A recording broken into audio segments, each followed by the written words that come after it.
DC Online. 2016, my friend. 2016, 2026. It's so crazy, man. 10 years ago, right?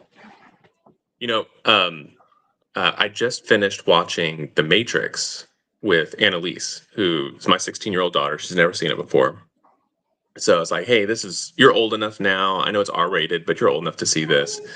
And it was it was really fun watching it with her. It's like, this was it came out in 99. It's 27 years old. And just incredible how well it holds up, and like how innovative it still looks. Like, it still looks amazing. Like, some of the camera work in it, and the effects, and of course the storyline, like the hero's journey. It was just a lot of fun. But yeah. So did she dig it? Oh yeah, she was like, "This is amazing," and she even caught a lot of the film references in there. So it's kind of like Matrix is a lot like Star Wars in that there's a ton of references to other films in it. So Right. At the end, where they've got the where Neo and Agent Smith are facing off in the subway, and like Right. they're staring at, No. and like The wind carries the newspaper. Wind carries it. Yeah. So she's like, it's like tumbleweed. Like, is this? Are they about to shoot it out? And then he draws, and then they both draw, and it's just like, oh my gosh, this is the Wild West. Yeah, Wild West, but for cyberspace. Right. Yeah. I remember seeing that in the theater. So that was 1999. Came out. Me and my buddy Walt. He was my roommate in college. Walter and I went to see The Matrix, and I remember the advertising campaign was like What is the Matrix? What is the Matrix, right? And you can't see it, but it's all around you, right? We had no idea what we were walking into, like none. They were so cryptic about what it was, but it was like, you have to see this movie. And then what a great. And I think you were telling me too, it has its roots in like ancient philosophy, right? Like, who was the first one to come up with that theory that we were all minds in a vat or something like that? Lisa and I were talking about it. Yeah, we're discussing this. That it's like Plato's cave. Plato's cave. It's like, yeah, we're all staring at the shadows on the wall and then imagining that that's reality. And then basically our whole system, we're all chained up. We're enslaved to the system.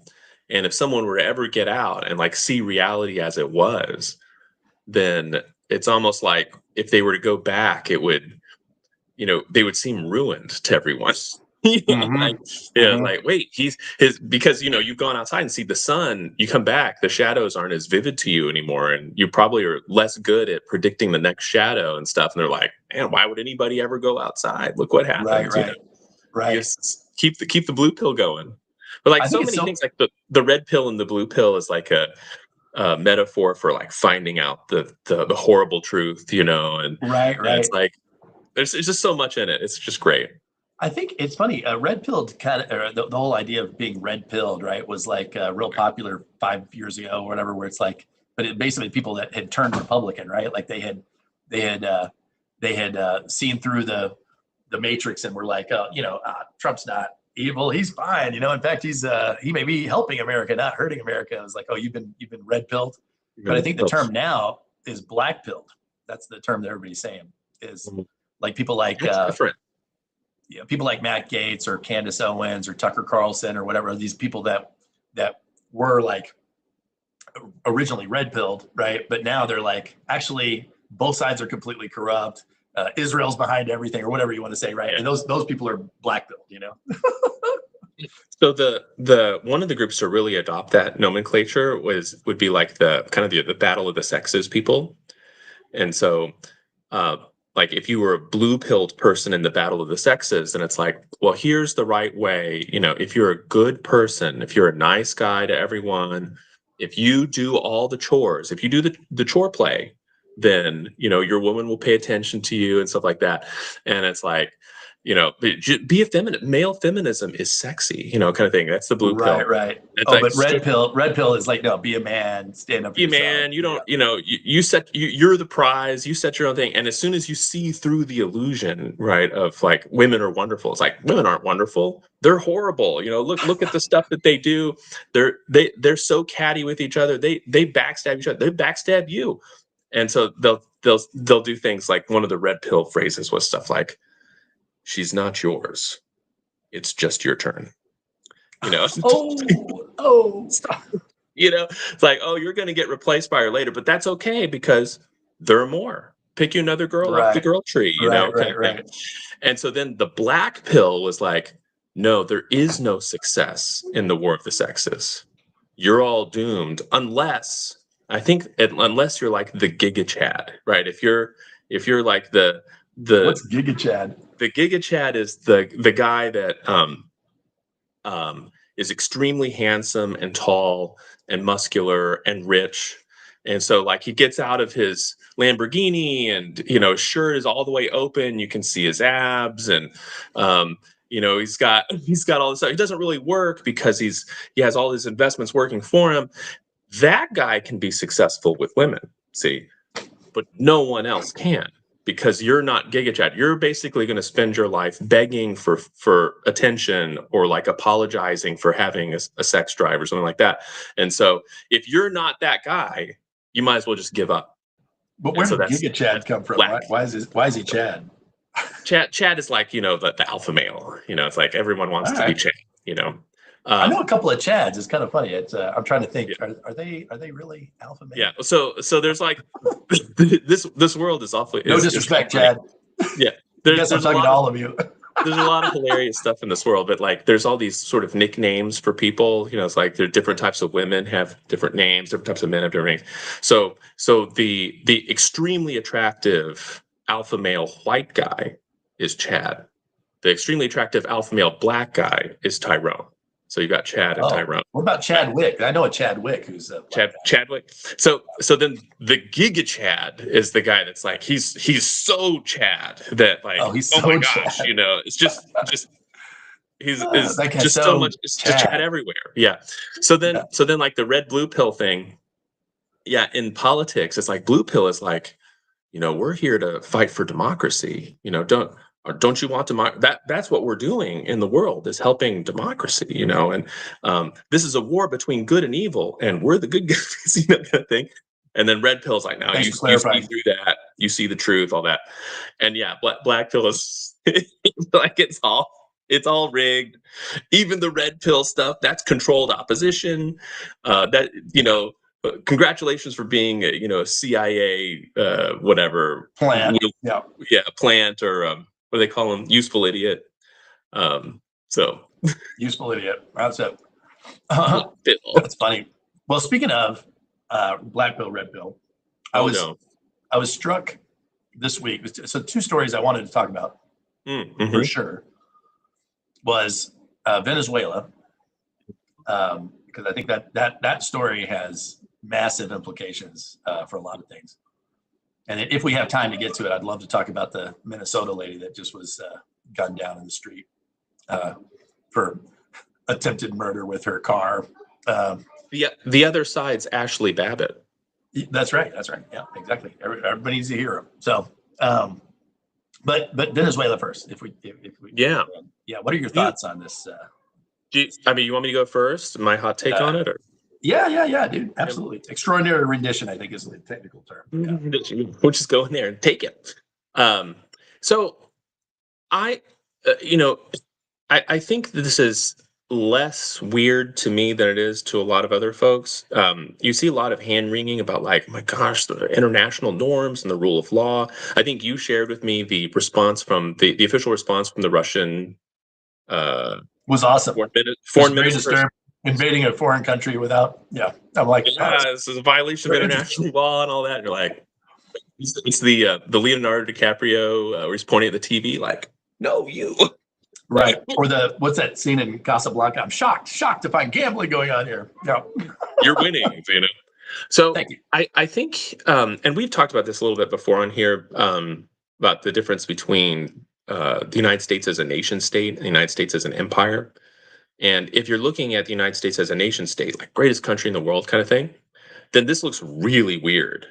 Like we bombed a country. We've been bombing their boats for a bit. So we've had sort of hot but localized naval warfare going on for a couple months. And then it's like, and we start bombing the country, the capital city. Special forces go in, kidnap the head of state to come back for apprehend. Apprehend. Yes, apprehend. Yeah. But I mean, Right. but it's a law enforcement operation. Right. Yeah, of course. But you're like, well, how is the leader of another sovereign state subject to our law enforcement? We indicted him in New York. So, well, especially since some of the charges are hilarious to me. So, like, okay, a conspiracy to do like the drug trafficking. It's like, okay, but like, well, he also owned machine guns. You're like, I was like, dude, this is like, if you're sitting here justifying that, it's like, okay, so it would be totally cool then for like, for Mexico, let's say, or Russia to literally drop special forces into DC, kidnap and apprehend Donald Trump and Melania, and escort them back to The Hague or wherever where they've been indicted for war crimes. Like that has been not even war crimes, crazy. Right? I mean, that's the thing is like, I think if you are the chief of state and perhaps commander in chief of a military, you're allowed to own a machine gun. By definition, like you have battleships. If some countries even have nukes. Like, are you going to go arrest people for violating the weapons laws for citizens in your country? Like, it's so dumb. And I had a letter opener on my desk.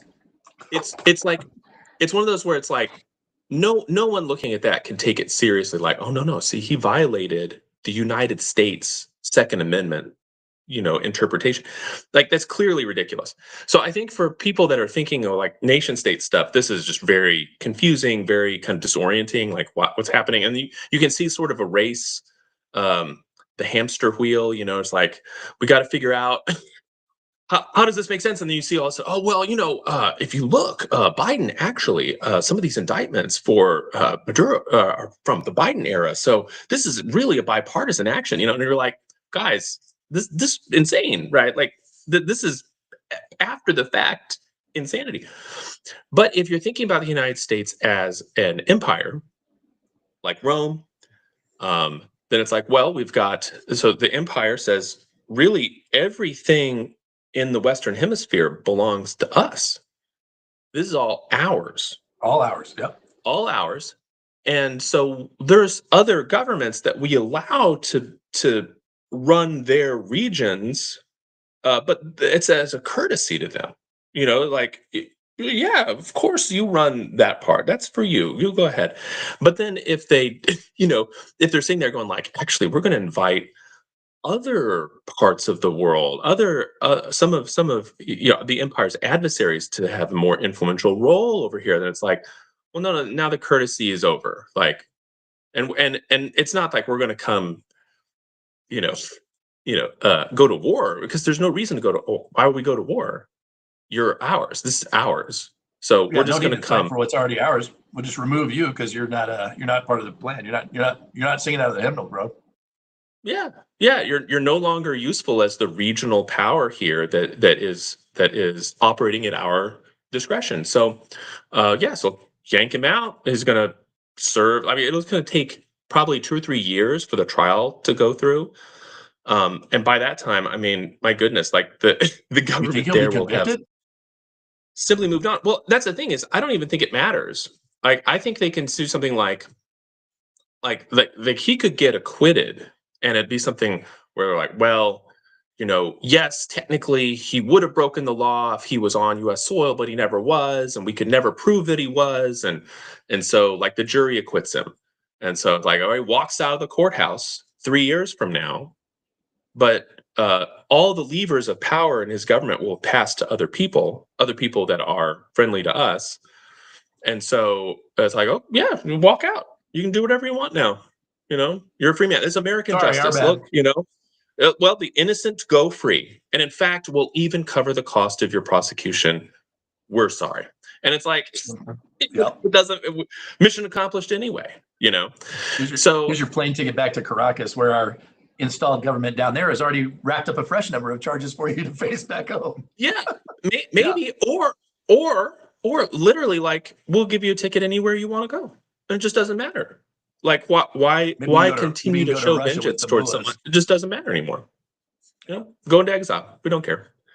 So that's your hot take is empire. And so I think that since this is going to go through without a peep from anybody, seriously, like, I mean, you're going to get the usual people denouncing it or whatever, but I think next up is Greenland. Colombia, I think, would have been next, but they immediately were like, "We love the United States." Yeah, Cuba for sure is next. You are our most valued friend here in the hemisphere. So like, yeah, okay. So Colombia is fine. We're not going to mess with them. They bent the knee appropriately to Caesar. Right. So you know, I think Greenland's next, and I think Denmark is going to find out the hard way. Because, and this is one of the fun things that the Trump administration has already been talking about. It's like, well, what exactly gives Denmark the right to control Greenland's foreign policy? They claimed it, man, just like we claimed Guam. Exactly. But that's the thing, is like, nothing. Just because you said so. So this was my take, exactly what you're saying. So I think clearly, like beyond any question, is if you could pick a marker of history and say, okay, well, that's the day, you know, like when Caesar crossed the Rubicon, let's say, right? Like that's the day that you knew, like there's been all this talk of American empire for the last, you know, couple of decades that, you know, I've been exposed to. And at first it's kind of like this fringe thing, like we never went to the moon. What? You know, it's like this really weird, but then over time, it's like, okay, more and more until, you know, probably the last like 5, 6, maybe 10 years or so, I've been like, okay, well, obviously we run an empire. I think actually it was even longer. It's since I read that Confessions of an Economic Hitman. That's when I, you know, kind of, that was my see the Matrix moment, reading that book. You know, it's kind of like, oh, I get it. You know, once you understand the petrodollar, so many things that don't make sense make complete sense, you know? And I think that's another element here. It's like, look, you know, we need that oil. And this is, I think, exactly what you said. Like, this is it's so much more than the, you know, they keep saying Monroe Doctrine. Oh, Monroe Doctrine. It's like, dude, Monroe did not say that, you know, he basically was just like, we're not going to tolerate Europeans messing in the Western Hemisphere. You know, not we're going to take over all these countries and they belong to us. It's just kind of like, dude, you stay over there, do whatever you want, and just leave our hemisphere alone. Like, everybody be cool. We don't want any problems. This is way, but whatever. Again, I think your point is exactly right. It's like, once you kind of acknowledge, okay, we are obviously in an empire now. I mean, I don't see it. You can't. What I love about Trump in this particular case too is that he's being completely honest. Like, he's saying the quiet part out loud, or whatever you want to say. Like used to be, you'd have some kind of rationale for, you know, oh no, you know, democracy or oppression or whatever, you know. And initially they were like, oh, well, drugs and whatnot. But he when he came out and did his press conference, he was like completely blatant about it. Like, no, we need the oil. The oil is ours. It's under the ground there. They won't pull it out of the ground fast enough, and they're selling it to. They won't sell it to us, and they sell it to all our enemies. And I'm laughing. I'm like, dude, they won't sell it to you because you won't buy it. You installed all these sanctions. It's not like they won't sell to America. America says we're not going to buy it. None of our friends are going to buy it. And they're like, okay, I guess we'll sell to the other guys. And then it's like, we're selling to the other guys. We got to get that oil. It's like, wait, what? And because, I mean, and again, if you think about, and I'm totally in agreement with you, like this is just an empire move. So those sanctions are in place because it's like, you're not playing ball with us. And so we're going to put these sanctions in place to try to cripple your economy. Basically, we're going to go to economic war with you. And so like, oh, well, we'll fight the war this way. And you're like, oh, no, like, you misunderstood the purpose of the sanctions. The purpose of the sanctions is for you to stop doing what you're doing. Right. Not because we don't want it. We're not boycotting you. We're telling you what you need to do so that your economy can start up again. Yeah. So what do the feminists say? It's you fail to understand the assignment here. Yeah, you failed to understand the assignment. The assignment is to give us what we want, and it's yeah, and that's it. And it's and the thing that is just, I mean, so on one level, it's like, okay, well, that's refreshingly honest. There's lots of people that have been saying that's what the game is, and oh no, that's ridiculous. How can you say that? Da, da, da. You obviously hate America, and it's like, actually, no, that's exactly what we're up to. I think there's plenty of people, and I would put probably Rubio in this camp, who I think are completely aware of what we're talking about, and has decided that like America as an empire is better. It's better for us. It's better for the world. It's better just in general. But here's the other thing. Like it really puts, like you were saying before about like what gives Denmark the right to Greenland, right? It's like, well, used to be we had an international order, and you had certain, hey, we respect national borders, and these are claims made. Yes, they're made hundreds of years ago, but ultimately, like, they were made and they've been enforced, and they have been on the books that way for, at this point, I think we can measure it in centuries. And it's like, right. So it's like, okay, but now all of a sudden, none of that matters, because if you can't hold it, it's not yours, right? And so ultimately now, if you have a reset to a might makes right, scenario where it's like, hey, if you can, then you should. Like, who's going to stop you, right? And if that's the case, which, okay, that's, as long as that's announced and that's, hey, those are the rules we're playing by, then fine. Then okay, but in that case, then how do you want to stand with Ukraine? It's like, sorry, go ahead. That's actually a reversion to a much older and much longer lasting order. 100%. Like that's sort of the way human civilizations have worked for the longest time. But the reason that this order was put in place, this order, I think you can mark it to the end of World War II, basically, starting with Yalta and then going forward from there, is, whether it's Bretton Woods and all these other things that were subsequent to that, but building an international rule-based order, whatever you want to call it, it's like now it's sneered at as like some lefty jargon, but it's like, well, actually, all that was created so that we didn't have another world war like we just exited. Especially it's like, okay, we ended World War II by dropping a nuclear bomb. And it's like, okay, going forward, nobody wants to do that again. Well, so what's the alternative to doing that, though? It's not a might makes right attitude, because if it is, then ultimately that's going to end in a nuclear bomb being dropped by somebody. Because at some point it's like, well, okay, you've exhausted everything else I got, but I have this, so here we go. Being invaded anyway, so what's that? And I'm being invaded anyway, so why not push the button? Yeah. Why not push the button? And the thing is like, okay, do we? They made all these doomsday movies back in the 50s and 60s, which you can go back and watch, and it's like, if that's not enough to like make you rethink the might makes right theory. Mm-hmm. But whatever. Okay. So if we're going to descend into that, then okay. Well, then you can just set your stopwatch here, because it's Russia now. It's like, okay, well, why shouldn't they invade Ukraine? Like, all they have to claim is their national security is being infringed, which you could make a way better case for them invading Ukraine than you could for us getting this guy out of Venezuela, if you want to argue it, because it's like, dude, they were cutting off our access to the port. Sorry. You've been saying the same. Sorry, there's some disconnect with my. I've been saying that constantly. That like they had every. Now I don't agree with. I don't want them to invade. I would much rather something else happen. But it's like, if this is the standard that's being placed, I think that they had much more of a reason to invade there than we have to go into Venezuela. That's the if, right? If that's the standard. So before, I think last week, even though you could say, okay, dude, you imposing the standard is extremely hypocritical. You could say that. But now, after last week, that's why I think it's such a watershed event. It's like the fact that they came out and basically just said all of that. It's like, dude, that's our oil. You're selling it to China. We don't want you selling it to China. We're going to take it. It's ours, and you're not.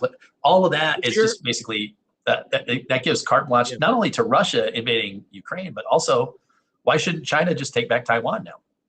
Yeah, so that seems like the next move on the chessboard. I think there's some reasons why. It's an obvious move. There's some reasons why I don't think they will. But just to kind of go back just a little bit, I think the result of all this is going to be something like, well, what Russia tried to do in Ukraine, they sort of screwed it up. because we now see the correct way to do it is you do some very quick shock and awe, and then you swoop in and you replace the government. Don't worry about the land, just extract the people. Yeah, exactly. Like, don't worry about that stuff. We're going to just replace the government real quick, right? And everyone, while everyone's still like, clutching their pearls over it, it'll already be over, and we'll make sure there's a nice long trial. Like, no, there's not going to be any summary executions because that makes everyone upset. We're like, no, he broke the law, and we're going to do it. And no then, kangaroos in the court. No, everything's gonna be above board. He's gonna get the best legal representation ever, and it's like, no problem. And then it's like, well, it's already done. And then the government continues, and you don't have pictures of like women holding their dead children after a bombing. Like you don't want that stuff, right? And so it's like, well, that's what Russia should have done. And they just didn't realize it at the time because it was just, I guess it just didn't occur to them that something like that would be possible, or they didn't have the context inside. But I mean, given how corrupt Ukraine is, it's hard to believe that they couldn't have bought off at least some of the military that protect the president. But obviously they bought off. That is absolutely an inside job. So which one? The Venezuela. Oh yeah, obviously. So we know that the CIA bragged about that. We know that. And I think the other thing that's really smart, I mean, so you could have a whole debate about whether we should or should not be an empire, but I think that really is more for the realm of like the classroom and whatever. I mean, like philosophy at this point. Right. It's like, okay, what is really going on is we are an empire. We're acting as an empire. We're going to do things that empires need to do. And when you think about like the way that they left Venezuela, right? Like, so in Iraq, if you remember, they deposed Saddam, but then they also like disbanded the army and all this other kind of stuff because, hey, all you guys are corrupt, so we're going to put in our own people, and that was a disaster. Like, what they should have done is just co-opt the army, and now you guys already know how to do this, so now you're working for us. You're still general, whatever. Yeah, here's millions of dollars. Here's all this other stuff. And you just keep, and you don't need to have a coalition authority or this nonsense. Just like, hey, Ba'ath Party's cool with us. As long as they're cool with us now, we're cool with them, right? And we just did it with the Al-Qaeda guy in Syria. It's like, what's the problem? Yeah.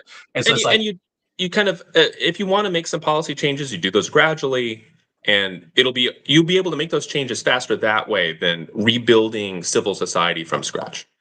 I think that's, now we've seen that in our lifetimes. We know that to be the case. And the conversation on the cable networks is like, this is just he wouldn't even install Machado, and this is a betrayal. Obviously, all this stuff. It's like, dude, like what? Why? Who needs her? The opposition leader in there? You're gonna have all these. She's gonna start like a human rights truth council or something that are gonna investigate themselves for the next decade. Like, no. That's not conducive to getting ConocoPhillips and Exxon and everybody else in there, like that's but you see how so philosophically back in the classroom, you see how it's like, okay, what is the right thing to do? The right thing in terms of human values, the right thing in terms of all these different things that we say are important, that we said were important when we founded the Republic, all this other kind of stuff. That stuff is kind of meaningless now because it's like, oh yeah, we should investigate all that. We should investigate the corruption. Obviously, that needs to be all investigated and brought out in the open. But no, we're not going to do that because it's antithetical to getting where we want to go. And it's like, okay, so there is a competition and a winner and a loser between, let's say, what's right and wrong versus what works and doesn't work. And I mean, and it's, I'm glad I'm not in the driver's seat trying to make that, decision. But I mean, it's like you think about, but anyway, I don't want to go down that rabbit hole, but what are your thoughts on that? I think I'm in mostly agreement with you. I mean, empires are very tricky to hold together, and they tend to be kind of brittle, and not always in ways that are expected. So every empire that comes into play seems to be able to avoid the problems of the previous one, but then they wind up falling to whole new problems that no one's even thought of. So like, you have the Assyrian Empire, and they are super brutal. Like they're whole, wall carvings of, showing the king beheading thousands of enemy soldiers. It's like, oh, you lost, so now you're all dead. Right? We're gonna kill everybody. And it turns out that, well, that just makes everyone super angry. You get like these vendettas against your seen as like this horrible oppressor. And so like the next empire that comes in, they don't do that. They're like, no, Right. in fact, we'd like to offer sacrifices to your gods because we're all on the same team, kind of thing. But it turns Alexander the out that, Great model. yeah, well, in that case, this would be the Persian Empire, Hmm. which, by the way, explains why Cyrus sends back the Ark of the Covenant and everything into has the temple rebuilt, because like, no, like we're not like the Assyrians. We're not going to make that mistake. But then like the issues of succession wind up destroying them, and then so it's like there's all these problems. So it's like, how do you avoid the breakup of your own empire? And how Hmm. long, really, the question is, how long can you put it off? And I think that's a really interesting question historically. And I don't think we Hmm. have really good examples. You have some interesting ones that some interesting examples from the Eastern Hemisphere. You have very long dynasties, say in Dynasty, is that the way the fancy people say it? dynasties, whatever. Um, Okay, but fancy yeah, so pants. yeah. So anyway, it's I think an interesting problem. I don't know. I agree with you. That's like I think this might be that moment where everyone, because I remember us talking about this over the Christmas break, and we're talking about like, does America want to be an empire? And you're like, I don't think people have really internalized that we're an empire. They're They just have out there. now. And You gave me the Agent Smith one, where people just living their lives. Um, but it's like now maybe they noticed that, oh wait, we are an empire. And now once we take over Greenland, which I actually think is going to happen, I hope that I linked to you something from the Rabobank guy who said, the best way to take over Greenland would be, I mean, there's only what, 40,000 people, 50,000 people there in Greenland, like the whole 50, yeah, 50, population. 56,000. We were just there, 56,000. So if you gave all of them $1 million, it'd be like 56 million, 56 billion or whatever. It'd be $5 billion or So 50, did you 50 see billion. Yeah, what's 50 billion dollars. give It's them nothing. $50 billion, spread it $1 million per resident, just vote for change of what do they call it? Stewardship or whatever it is. Basically, what you do is you say, "Here's the contract. You change stewardship over to us. This unlocks this fund. You get $500,000 today, no taxes, and then the other 500,000 goes into like a sovereign development fund, and that's managed by your government for roads, bridges, schools, Whatever you want. infrastructure, Yeah. whatever you want, whatever makes you happy. Like you want to protect your fisheries so that the cod, is swimming around there forever. That's awesome. You do." Yeah. Uh, But I think it's so ironic too, though, it'd be that such a win. It was an easy win. if we mark this, let's say unofficially as American Empire Day, right? The day that Rome became an empire, right? Or transition into dictatorship or whatever you want to call it. Because and I think there's so many justifications to do that. Not only what we just were talking about, but also just like how irrelevant Congress is right now, like just completely irrelevant. And like it's going to raise the stakes so much in the next presidential election for sure, because whoever gets in there is going to use every single lever that's been exposed, plus and then some. It's just like it's so ironic to me that the guy who presides over that and leads us through this transition is this guy, is Trump, because he ran on exactly the opposite. My thought was when he got elected and even through his campaign was, okay, I'm not in love with this guy. I don't like much of the things he's talking about. However, I really like the idea of retrenching America first, like pulling back from all these international entanglements, focusing on the American people. We do have treasure. We do have, yes, we got some debt problems. Yes, we got a ridiculous interest rate, but interest on the debt and whatnot. But at the same time, we're trying to, what he's saying he wants to do is like cut all the waste out of the spending, take a bus out of the Pentagon and all these other things, and shrink the size of the government, and then redirect all the spending that we're doing instead of overseas and internationally, direct it to the American people and to the things that we need, which we do. I thought that was a great pitch. People loved it. I was on board with it. And then to see the exact opposite of that being deployed, like no, we're what do you mean? No, what is that? Zero sugar? Oh, cherry Dr. Pepper. Sponsor, just our sponsor, Dr. Pepper, cherry Dr. Pepper, zero sugar. Very tasty. Please continue. Sorry. Yeah, thank you. No, that's right. We're for our sponsors. Yeah, got to pay the bills. But it's crazy to me. And then you see like, okay, no, in fact, not only are we not going to really do Doge, so we did like, found a couple $100 million. That's great.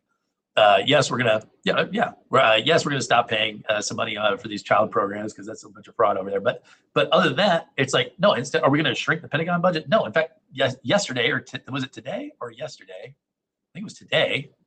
He just announced he wants. We're taking. So not only did we get a $1 trillion Pentagon budget for this year, which was ridiculous, as the biggest it's ever been, but now the budget for next year, 1.5 trillion is what he wants, which is double what it was just 2 years ago. Double. And we were already spending more than the next, I think, 17 or 18 countries combined on the Pentagon. And so we'll end up spending more than the entire world in a minute. And it's like, yeah, why not? I guess we're devaluing the dollars that fast. It might actually not even buy as much as the $1 trillion we're spending now. I mean, by next year, who knows? I don't know, dude. To me, it's like I don't know, a very different next decade anyway than what there would have been had another president been elected last year. Sorry? I'm not convinced about that.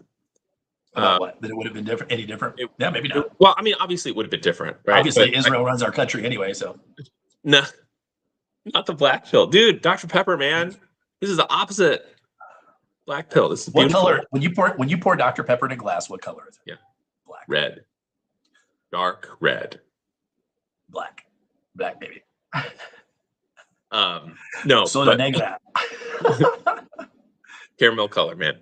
Brown. Yeah. Anyway, no, but obviously it would be different, right? I'm not saying that it wouldn't be would be exactly the same, but if you look at who was running, you have more trans people doing it. That's all. Yeah, that would be that. There would be that. Yeah, there would be that. There would be you'd have like the stupid culture war stuff that really aggravates the voter base. But there might be so much of it you might not even notice all this stuff. Yeah. Well, I think what you would have seen the same kind of stuff, but I think it would probably not have been like you'd see you if you're looking at like the direction of the ship, it would be going the same way, but it might be taking a slightly different route. So I think you would have seen more intervention, say, in Eastern Europe.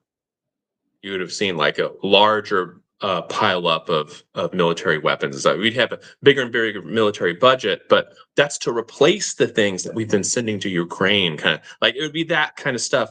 So maybe it would have stayed. The empire would have stayed hidden for longer, maybe because there. I think the other yet another Trans Day of Awareness kind of thing, and so maybe. But I think the other thing is like when you look forward. So okay. This is what I was thinking about earlier today. I was like, okay, so if you made the transition to an empire, and that's what we are, and you're going to have a much, much stronger executive going forward. I mean, whatever Trump is doing right now is going to seem like, chutes and ladders compared to what the next few guys do, or ladies, because this is just the beginning, right? Yeah. Like the playbook is being written. We're watching it being written in real time.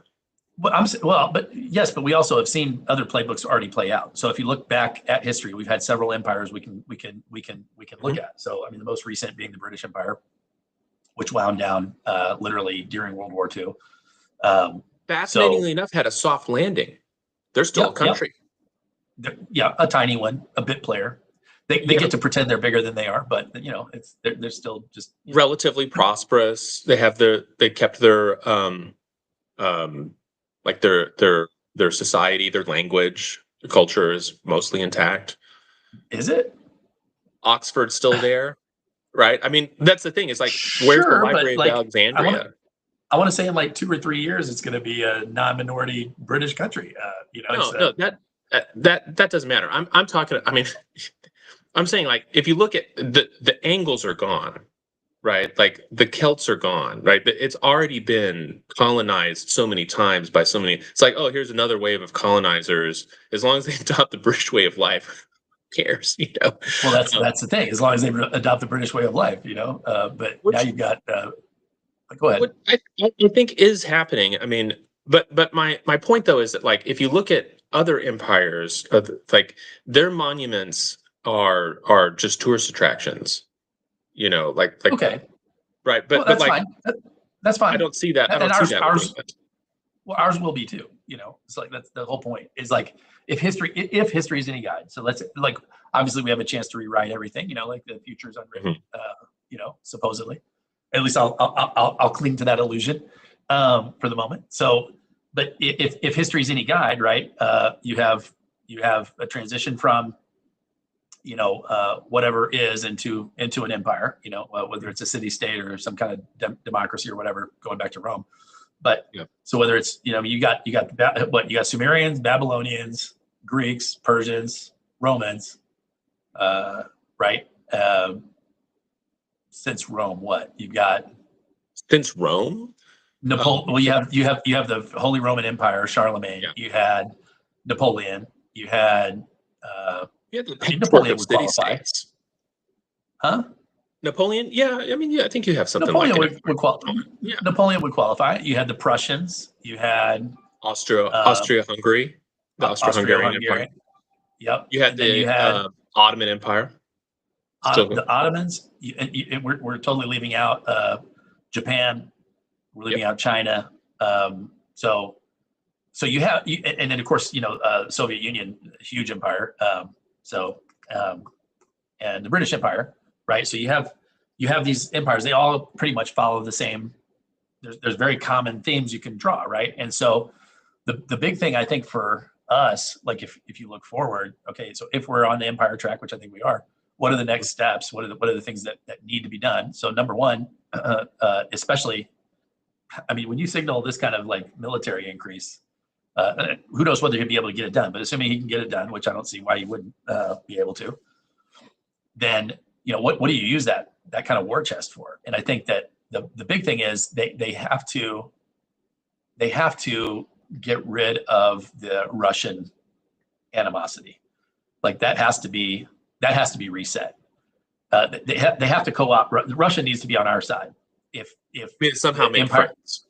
If the empire is going to have a 500-year trajectory instead of a 50-year trajectory, we need to get Russia on our side. And that's the biggest thing I see. They're the biggest country on the earth. They have the most landmass on earth. They have the most natural resources on earth. Like they are the jewel of the globe in terms of like the way that the borders are currently drawn. So it makes zero sense to have policies that drive Russia and China together the way that Biden was doing, right? To me, what makes the most sense is what kind of policies can we create that drive a wedge there and drive Russia more towards our side of things? Would you rather have if you had to pick one, would you rather have Russia or China as your ally? I think Russia for sure. Really? For sure. Yeah, because militarily, I probably agree with you, but for manufacturing, for economy, Russia's economy is tiny in comparison to China's. Yeah, but the resources are not. So like the resource and the location is not, right? So like and if you just think about like, okay, what is like we have certain characteristics as a nation for the moment. And so which one of those two is more easy to assimilate or more easy to co-opt in terms of values, way of life, history, religion, all those different things? Easily Russia, like they're a Christian nation. They're all this, at least in language, right? So maybe not believers Also, going to heaven, but like, Christians. technically, they're a democracy. Right, all these different things, right? All these, and whether they function as one or not is up for argument. But like, yes, exactly. All those different things are in common. So you have all this history in common. You have all this heritage in common. You have all this. I mean, so much stuff that's in common. And it's also, I think, the biggest delta between what they are now and what they could be, given the right partnerships and the right engagement. Like you just said, like, yes, our economy is tiny, but it shouldn't be that tiny given all the resources and landmass that they have. Like, it should be a much bigger economy. It's the opportunity that's there is way bigger. That's right. And with China on the other hand, they're very good at exploiting all of the resources they can. Obviously, they got a much deeper basket to draw from, I think, but they are already redlining their economy as much as they can and all these other things. So like, and the cultural fit isn't as good. And I think they're way less likely because of the number of people they have, their perception of where they are in the global order makes them much less likely to want to partner with us than it would to Russia. Your century, it's our century. You have your century. Yeah. This is our empire, dude. The globe is ours. That's it. I'm just spitballing. I don't know. But I think to me, you need one of those. And the easiest one is, I think, Russia by far. Yeah. Yeah, probably true. I can see that. It's tricky thinking about this. Like, I'm trying to imagine, I'm trying to think of a empire other than the British Empire,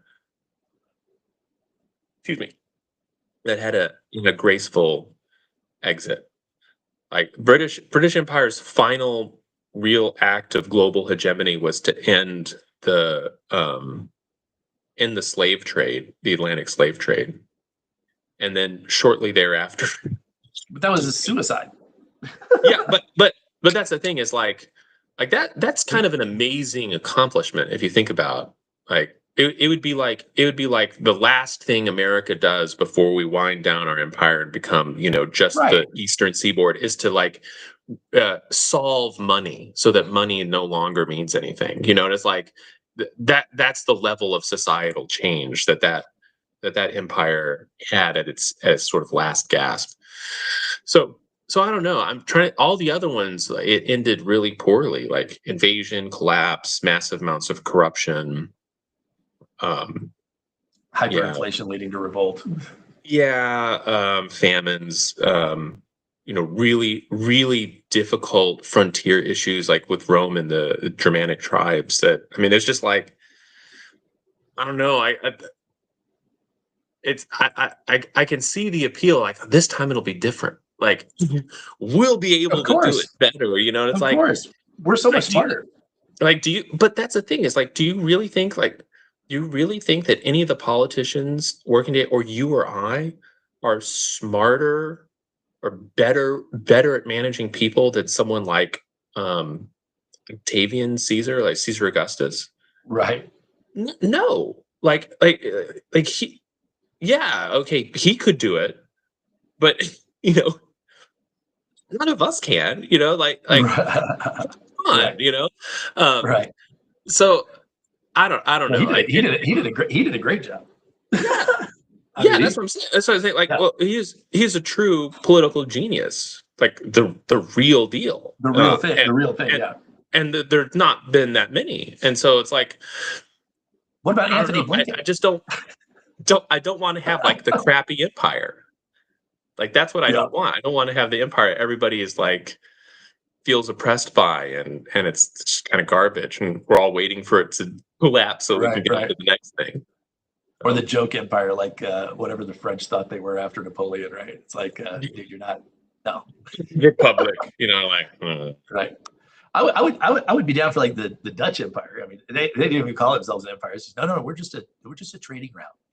Like, yeah, but you got all the money and you got all the mercantilism, so you pretty much. So it's like but that's one of those things where like we don't need an empire. We're doing Empire 2.0. Empire 2.0 is a colonial power. Like you don't need to directly run stuff. You just sort of charter some megacorps to do all your dirty work for you and just sit back and reap the profits. And it's like, did you ever see that show, The Colony? Did you ever watch that? Oh, the one about the alien invasion. Yes. I watched the first 2 seasons, and it got a Okay. little repetitive for me. But I Yeah. liked the premise. It was good.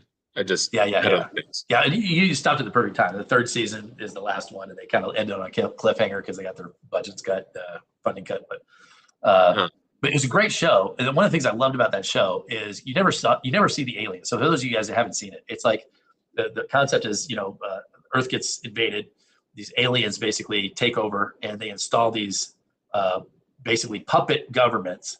They go to the different leaders of civic or business leaders or whatever, and they basically are like, look, you get these people to fall in line and keep order here, or else we'll flatten your whole city. And they'd already flattened Dallas and some other city. Like, oh, they just flattened glass. Yeah.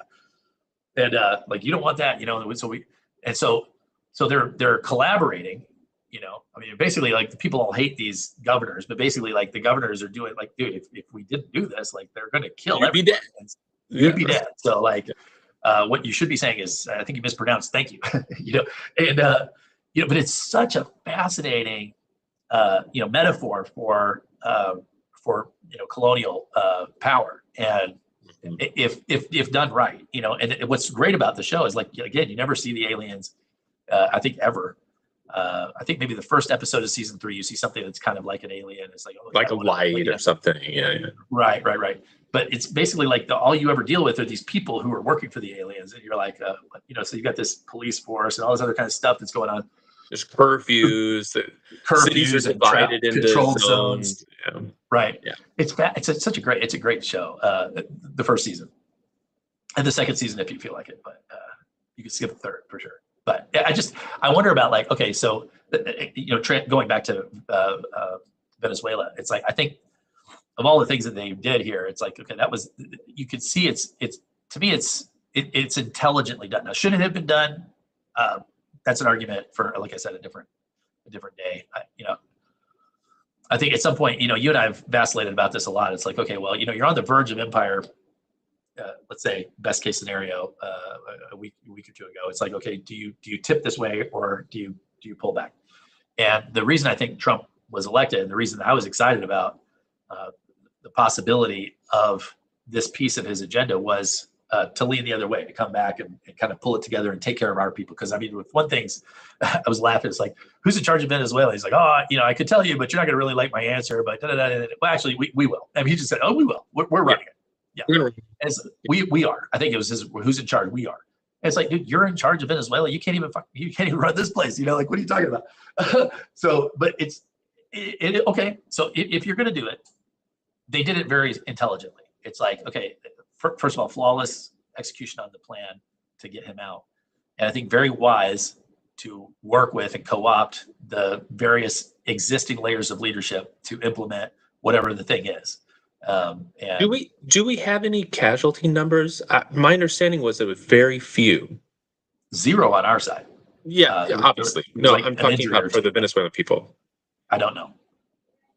My understanding was that it was very few. That it was like like they hit these targets that were like a lot of flash value, but like it's not like they're bombing hospitals or something like that, or apartment buildings. Like it was.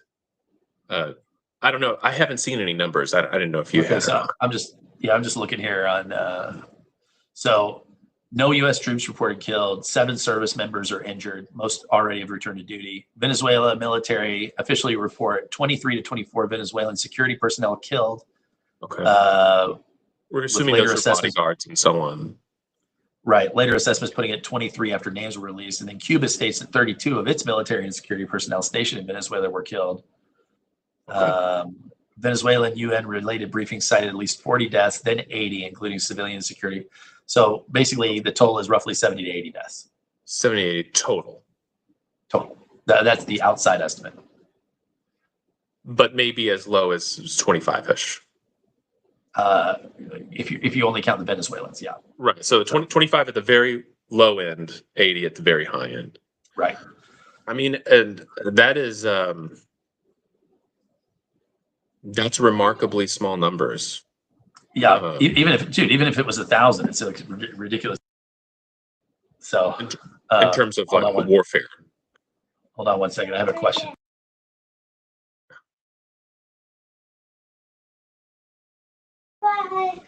Daughter's going to dance class. Asked me to deliver this too, which I will. Yeah. So okay. So basically, I think we're in agreement here. So it was definitely a mark towards empire, well executed. Perhaps maybe that's not the path we should be on, but that's up for debate for another time. And I mean, if we're going to do it, at least we're being honest about it. Which I will give them credit for the honesty. It's like, thank you for not trying to gaslight me on what's actually going on here, for once. So appreciate them not trying to redo, like, well, we're going to do it just like we did Afghanistan, but it'll be better this time, kind of thing. Like, no, but this is a new way, potentially more successful. At least it looks like I've seen a lot of video of Venezuelans over the world celebrating. So anyway, we'll see. Robbie's question here: 100 people who didn't need to die. So do the ends justify the means? Well, again, you missed the first part of it. We're not arguing for the morality of the whatever you want to call it, the initiative, the campaign. But it's more like, to me, just to recap, it's kind of this dividing line between, hey, this is like crossing the Rubicon for Caesar. It's like, look, we could contend that we were a nation state playing in the rules order and all this other kind of stuff, but after that, you really can't claim that anymore. We're definitely an empire.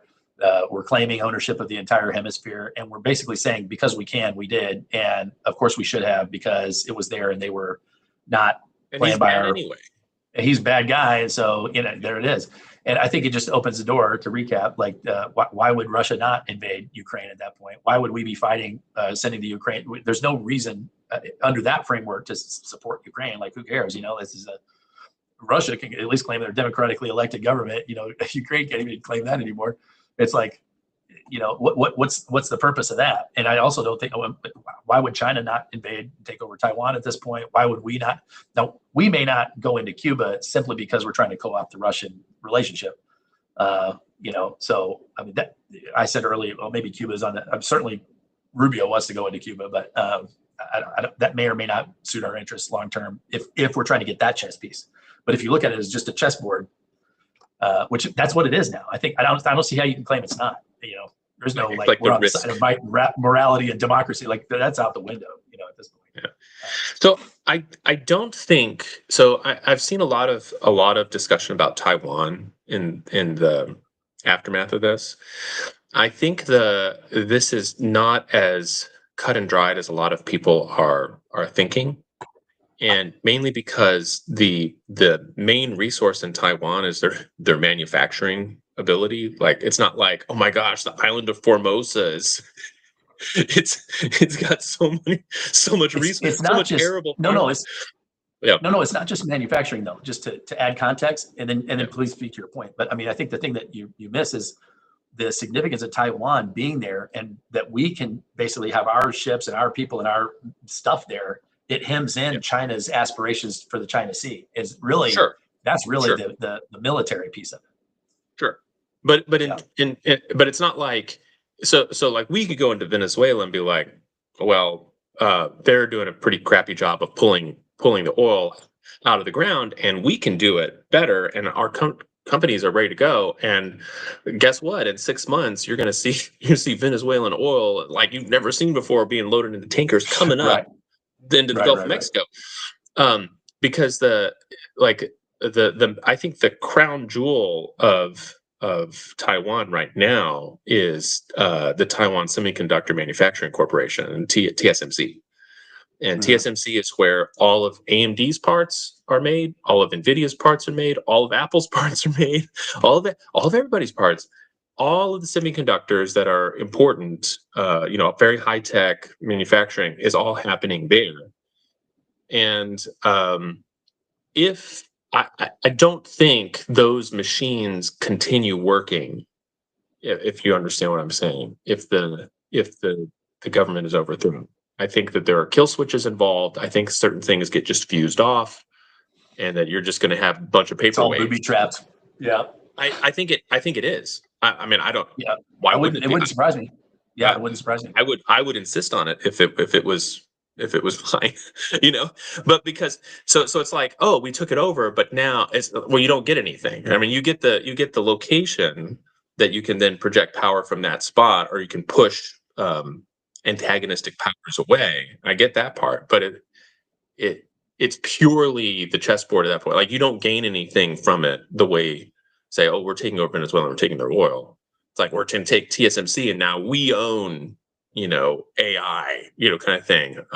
You're gonna have to buy all your chips from us. It's like, no, that's not happening either. Right. So I think that one's less easy. Likely? I also think it isn't Taiwan. Doesn't Taiwan have nuclear weapons stored at least there?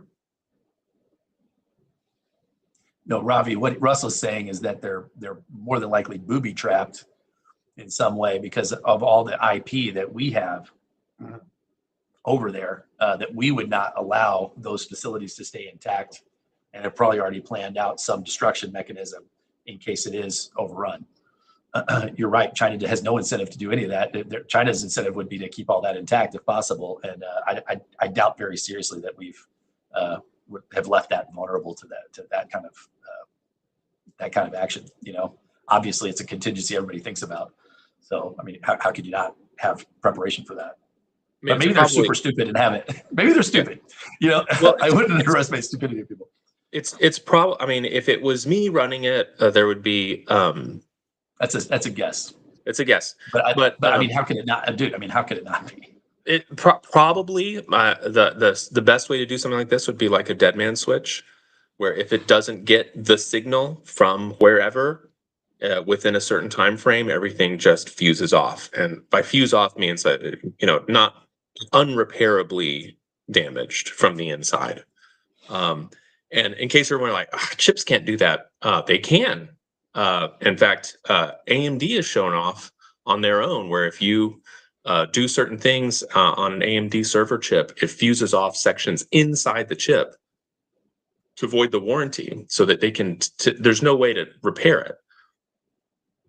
So I think that's going to be the case. It would have to be like, why would they not do something like that? That would be the biggest oversight of all time. Right. They didn't do that. Right. But doesn't Taiwan aren't there nuclear weapons stored there? I don't know. That's a good question. I thought there were. If not, I mean, it's possible China would never allow such a thing, but I was under the impression that there were weapons stored there. I don't know operationally. I don't think they're deployed, but just perspective. What is it? Perspective. What is this thing called? Perspicacity. AI that I'm using. Perplexity. Perplexity. Thank you. Perplexity. So the U.S. did deploy nuclear weapons to Taiwan during the Cold War, but they were withdrawn in '72, and okay. So they're not was there. A covert weapons program in the '60s to '80s. U.S. pressured to stop. That program was dismantled. So they have the technical capacity to develop nuclear weapons, but they don't possess any. There's no evidence whatsoever of any nuclear weapons. By the way, the AMD kill switch. I'm not saying that AMD chips currently have a kill switch. I'm saying that AMD chips, and this is well documented from their own documentation, they have the ability to fuse off from software, fuse off blocks of the die. Now they're using that for warranty purposes, but that technology to fuse off parts of a die through software could be used very easily to brick a chip, and then it just becomes a useless piece of silicon if you fuse off the right parts. So since that technology exists, I'm assuming I'm not the only person to think of, what this could be used for, because if not, it's the only technology ever created that has not been weaponized or explored to be weaponized in some way. So, right. Yeah, I just I don't see how who could make a claim for like, oh yeah, no, we have definitely not done any of that. Do you want to spend 5 minutes talking about Minnesota? But I don't know that much about it yet, other than from what I understand, a lady was protesting an ICE operation and used her car to either block, or was she attempting to run over the officers or just block their vehicles? Ostensibly. So again, like all you I have don't is know. at That's what I'm this saying. I point, don't yeah, all you have right now are just claims. You know, know. to Okay. me, the whole thing is just fascinating in the sense that it's pretty much a political Rorschach test. You know, like so if you're a Trump fan, then I haven't talked to one red person, whatever you want to call it, right? That thinks it's unjustified. Not one, right? Like Okay. all of them are like, no, cop used justifiable force. It is what it is. You never should have been interfering with this, whatever. And I have not met anybody who did not vote for Trump that didn't think that it was, maybe not murder, but certainly, misuse of force and whatnot. The further left you are, the more likely you are to think it's more police murder or whatever. It was an execution. Public execution. I think to me, I'll withhold comment on the actual facts because I don't know. I think the rational video. Yeah. Oh yeah. There's all kinds of video. In fact, there is video. Okay. There's video of her getting shot. Very clear video that they've really. I mean, dude, it's all over Instagram, TikTok, but it's slowed down frame by frame where you can see the officer, getting hit, but it doesn't really look this bad from this one angle. And then he shoots first before he gets hit, and then twice more after he gets hit, directly into the car. So she's driving like a Honda Pilot or something. It's like she drives her car into the police. So yeah, basically you've got she's trying to back away. I guess she interfered in whatever they were trying to do, and so then these two guys approach from the side. One guy approaches from the front. The guy on the side tries to open the door to get her out, and she's trying to get away from him. And so this guy that's standing in front of her, she begins to move towards him. And I just thought it's really interesting, dude. Like Robbie just said, DHS guidelines don't allow shooting at a fleeing vehicle. Okay, if that's true, then his response should have been to jump out of the way. The car is coming at you. Now, again, it's only going like 2 or 3 miles an hour because she's trying to like maneuver her way out of here. I don't think she was trying to run anybody over, but she did. He, instead of moving out of the way, instead he like plants his feet as the car begins to move towards him and pulls his gun. And then at that point, she hits the gas because she sees the gun drawn, right? Ostensibly hits the gas, and he gets off a shot right before the car hits him.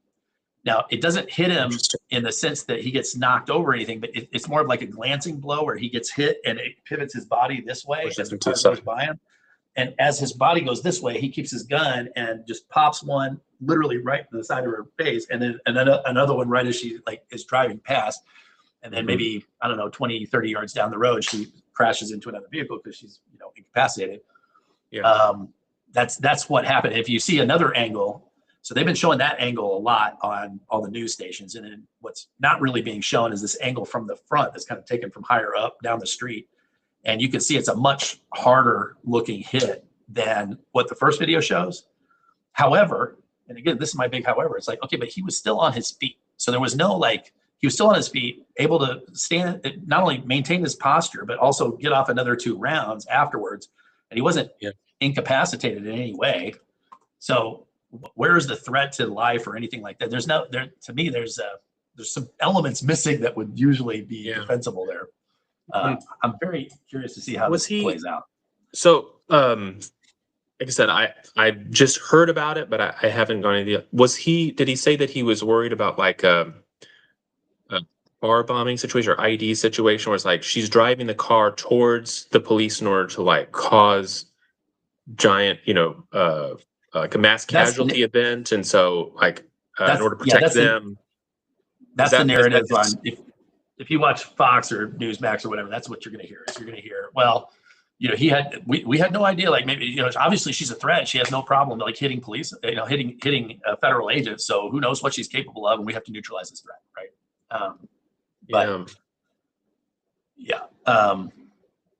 And Robbie shows that he wasn't actually impacted. I don't know, dude.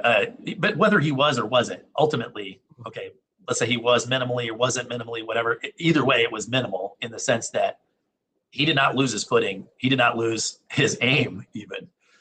So he was moved. His body did move. Now, whether he moved or it was moved, either way, she was aiming the car and drove it at him. So I mean, like, ultimately, it's not like you can say, dude, this woman was without fault and innocently gunned down. Like, obviously, she was engaging in anti-police.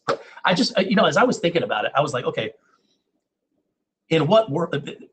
There's a spectrum of what they call like high trust societies and low trust societies. I don't know if you've ever read that. So like in a high trust society, we've kind of taken it for granted. We live in a high trust society, right?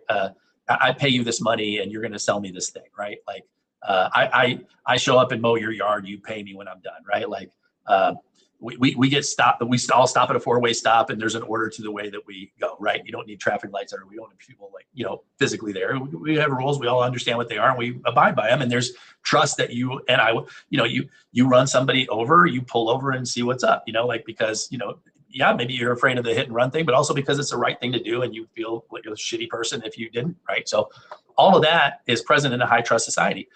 And I think what's happening is just a lowering, like this fraud thing in Minnesota with these childcare centers. I was hearing this, watching some TikTok videos and stuff on it. Now, whether or not the fraud is as widespread as has been reported, or maybe it's much smaller, maybe it's much larger. The California numbers are even crazier sounding that just came out a couple of days ago. But regardless of all that, okay, you could take any argument you want, overreported, underreported, whatever. The bottom line is people. The average person out there is like, okay, I'm working my ass off, okay, to try to feed my family and all this other kind of stuff. If I cheat on my taxes, even $500, $1,500, they're going to come after me. I'm going to get all this different stuff. And but when you see scams of this magnitude and you see like disrespect in this magnitude, it's like, why am I bothering to follow these rules? Like, it's just yeah. Do what you can. And again, it falls into this whole empire mindset of like, hey, Mike makes right. You can, you should, who's going to stop me? Yeah. It's a dangerous thing, man. So like, thinking through this a little bit. So, I said earlier that this Minnesota protester, and I don't know the lady's name, but this is kind of like the left's version of Ashley Babbitt. So Ashley Babbitt was one of the only people killed in the January 6th riots, insurrection, whatever you want to call it. And they were trying to get through the door upstairs right where the Capitol Rotunda was, and they were breaking through a window, and the Capitol security guard shot her through the neck as she was up. She was the sort of the up, and I saw the video for that, and it's one of those where it's like, from the perspective of like, hey, these are patriots. This is it's a protest that got out of hand, whatever. But she didn't deserve to die. Like, well, this is ridiculous, kind of thing. Like, this was an execution. And then if you think, well, no, like, what if you really bought into the insurrection narrative? Like, this was an effort to overthrow by force the federal government. And these are actually invaders. These are all sort of Civil War people, kind of thing. And so for all this guy knows, sitting here at the with this gun on the other side of this window, is that someone's coming through. And I mean, are they going to stab me to death? Do they have a bomb? Are we all about to die here? As they blow themselves up because like this is war, kind of thing. And so then you take the shot, and it's like, well, I did this is time of war. I had to do what I had to do, And of course, he's exonerated because the regime at the time sees this as an insurrection. So, if the person is thinking, right, if the police officer is thinking, not the self-defense thing, I know everybody is like, looking at, the video and how much danger was he personally in or whatever. It's like, this is like Baghdad, car rubs up to a checkpoint. Yeah, but it's not Baghdad, dude. It's an upper middle class suburb of Minnesota, Minneapolis. Yes. Like, come on, right. Man. And again, the same way that someone might be like, she's not an enemy combatant. This is just a protester. Why are you shooting protesters? I get your point. Who's the guy that drove his truck into the partiers, Mardi Gras or whatever, New Year's, whatever? Killed a bunch of people. killed a bunch of people. So you're like, okay, well, Yeah. if she had been on a similar, you have no idea what's in her head. You have no idea other No than idea. she obviously is down to disrupt whatever we're trying to do here in terms of control. Interested in Hey, following any rules, any instructions, we're going. and it's like, okay, Shoot, well, we're so going. if yeah, so it's like, okay, if a cop had the opportunity to stop that guy, but was like, okay, I can't take the shot or anything because I don't really know, and he's driving pretty fast. He looks like he's not, but I don't know. And it's like, well, then that guy would be up for like, why didn't you do something to stop it? Obviously, they were disobeying all the traffic. To me, it's like that's what I mean. It's like no matter how you look at this, it's like I think it's just so when you see people that are like, no, absolutely, she was gunned down. It was inappropriate. Shouldn't have been done. And you see other people that are like, no. You can't interfere with any police. It's like, come on, man. Like, obviously, there's more nuance here than that. But I think the bigger point is just how polarized everybody is. It's like, no. Okay. Thanks, Ravi. I appreciate that, and we will. And we will. We will that next week. We'll next week. Yeah. So yeah, I agree with you. I think the issue is, I think one thing good to know if you are a protester out there, and this is on either side. So if you're protesting the regime, there are going to be some people that you're going to encounter that The think it's regime. bad. Well, yeah, that they think it's Baghdad. And so if you're protesting in front of one of those people, you could get killed to protect the people, because for all we know, you're a suicide bomber. We don't know. Well, that's right? certainly ultimately that's certainly the argument that's going to be made. And I think the other thing is that people don't get, and it's just, Brian, our brother is Texas Ranger, and he's been in law enforcement now 20 years. It's helpful to get his perspective a lot of times, because sometimes I'll see something in the news, I'll be like, this is outrageous. And he's like, yeah, okay, what you don't understand about a lot of these situations is this is what it's really like if you think about it. And it's like, okay, I've never worn a uniform. I would never want to wear a uniform like that. To me, that is the absolute worst job that you could have. I would rather clean toilets than police people. But I think it's. I was asking some friends of mine. I was like, dude, in what world? Like, can you just see yourself? Like, in what world would I personally take my car to a place where a law enforcement activity is going on, or maybe drive by one and go, I think it's a good idea for me to go ahead and interfere and inject myself into the scenario, right? And then once I've injected myself into the scenario, let's say I did that, then refuse to submit to the police officer's demand, and instead try to drive through or past, so even if I thought, well, they'll jump out of the way, I'll just get out of here. Like, would I not expect some kind of response? Like, obviously they're going to respond to it and somehow. And it's like, I mean, do I deserve to die for it? Of course not, to your point, right? Don't deserve to die. But like in some way, they're going to stop me, like with the chains across the road or whatever the case may be.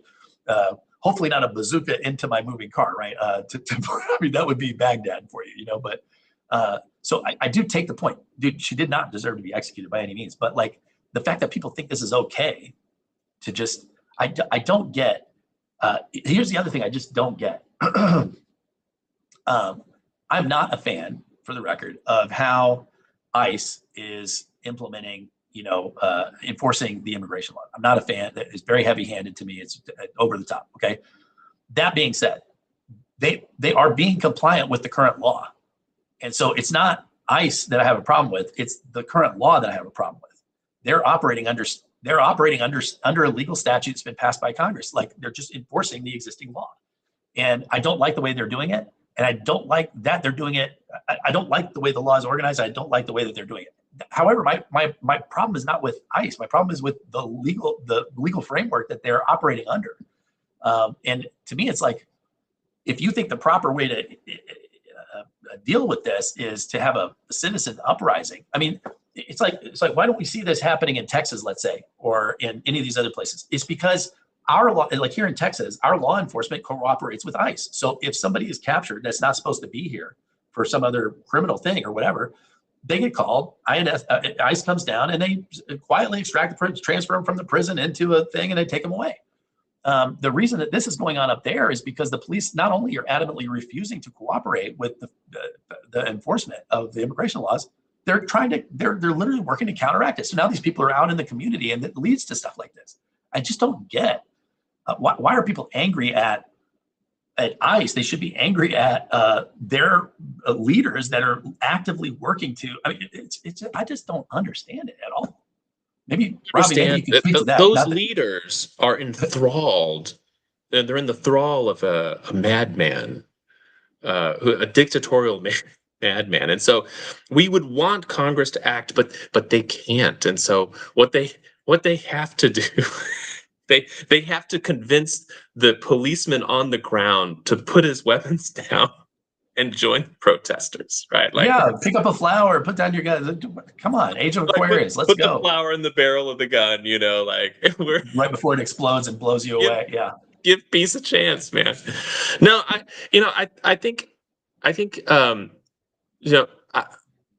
some of the imagery coming out of not I don't know about Minneapolis right now, but some of the imagery coming out of like Portland and Seattle in 2020 and 2021, mostly peaceful protests. I think that there's a fair amount of law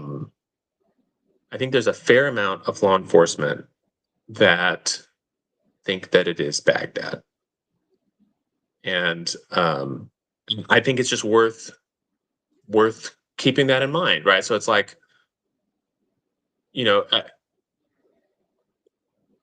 if it was Baghdad, you absolutely cannot let that car approach the rest of the officers. You can't, like, whatever you got to do to stop it, you're going to stop it. You have to. And it's like when someone says something like, "Well, why didn't he just shoot the perpetrator's legs? Why or the tires?"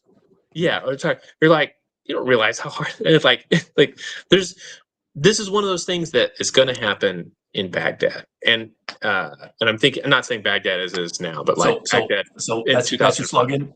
That's your slogan. Make America great again. Welcome to Baghdad. Welcome to Baghdad. Come on. Well, and but I think that there has been also some effort on the protest industrial complex to Baghdadify. That's a good one. I like that. Baghdadify.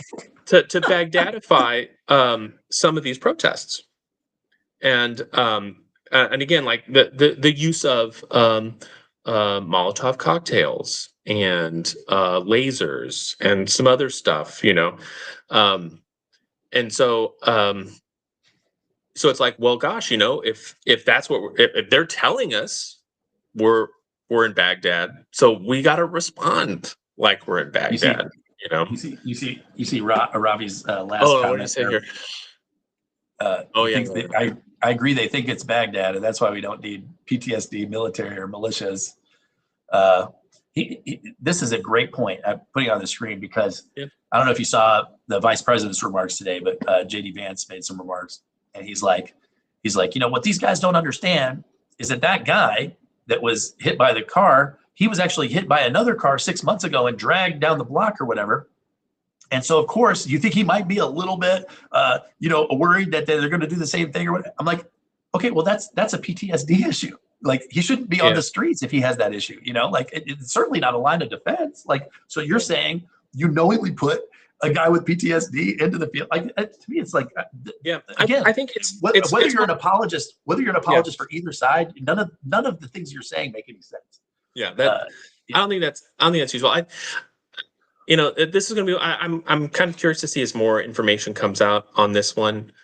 I do think that the people that are like, I know my rights or whatever, I think it might be worth trying to figure out what are the actual rules of engagement on some of these things, and to say, well, and Ashley Babbitt wasn't armed.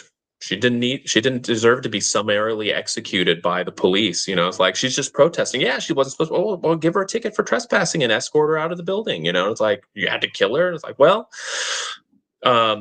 if you think you're in Baghdad, and if that's the rules of engagement, and then maybe you do. And I think that might be the case here, which I think is really unfortunate. Like, I don't want to live in Baghdad. Again, it's 2005. I'm sure today it's much nicer, but 2005 Well, Baghdad's a pretty rough place. It goes to my point, like way earlier in the conversation, we were talking about empire and all this stuff. It's like, dude, I didn't vote for this, you know? So, Gail says a person was murdered and you're trying to make it okay because laws are fuzzy. Murder is legal. Well, again, Gail, like, and I appreciate your comment murder? for sure. It's good to see you. But murder legally is a premeditated, intentional killing. It's yes, a death of a person occurred, right? And there's a whole spectrum of murder in the first degree, murder in the third, murder, all this stuff, manslaughter, negligent homicide, all these different ways of where a person's life could be up to self-defense, right? And so, for a fact that this death of a person, while tragic, is also, there are going to be all these mitigating factors that people are going to throw in. So people that are in defense of her actions are going to say, well, the mitigating factors was, she was protesting the government, all this other kind of stuff, and she was just trying to get away and all that stuff. Those are mitigating factors on her side. And then she was afraid. And then the officers are going to have all their mitigating factors on their side. And some of those factors are going to be complete, bullshit. And eventually I think there will be a clear, like, okay, here's where the line, that we agree on is what I'm putting out there, not just me, but like my instinct, and you're welcome to disagree. My instinct is that this instinctive, like, okay, I'm on her side or I'm on his side or whatever, which you see happening in real time on TV. Like, I mean, before it's like, it's just indicative of like how tragic this whole, it doesn't matter what you're talking about. It's like, okay, was that on their team? Okay, I'm against it. Was that on our team? Okay, then it's totally fine. And it's just, I mean, even you go and watch the Young Turks. I don't know if any of you guys watch it. They're a super far left liberal podcast on YouTube, been around for a long time. I've been listening to them forever. I love those guys. But even they are like, okay, guys, I mean, we need to calm down for a minute. She shouldn't have done what she did. He certainly shouldn't have done what he did. Let's let the facts come out and figure out kind of where this is and what steps, not just how do we punish this guy or how do we, for whatever the case may be in this particular situation, but what does it speak to in the larger context of what do we want these laws? Do we want to repeal these laws? If so, let's do that. Do we want these functions performed this way or not? Let's do that. How do we retrain these guys to whatever the case may be? And there's what do you call it? Ways to rectify it, which don't involve escalation of like Russell says, let's because otherwise you just get this spreading cancer of Baghdadification. I love that word, Russ. Anyway, it's certainly not okay. None of it is okay. But anyway, I just thank you for the conversation, Russ. This was a good one. Yeah. Oh wow, it seems like we've sparked some controversy here. We stirred the pot. There's no side beyond shot of 3 times. Uh-huh. Yeah. Oh yeah. Yeah. Yeah. Yeah. Yeah. So I mean, this is Robbie. I'm sorry. Like, this is one of those the false equivalence thing. I don't have political views in the traditional sense, and these look these look pretty similar to me. And as far as I think there's like a temptation for everybody to say, well, no, see, this one's different, right? This one's different. This one's different. Like for me, I see like the protests in 2020 as being very similar to Jan 6. Like that. Do you see weird funding sources? You see people getting all worked up about this stuff and aggrieved, and some violence and property damage, and people getting killed, people getting hurt over this. So I don't want people to be.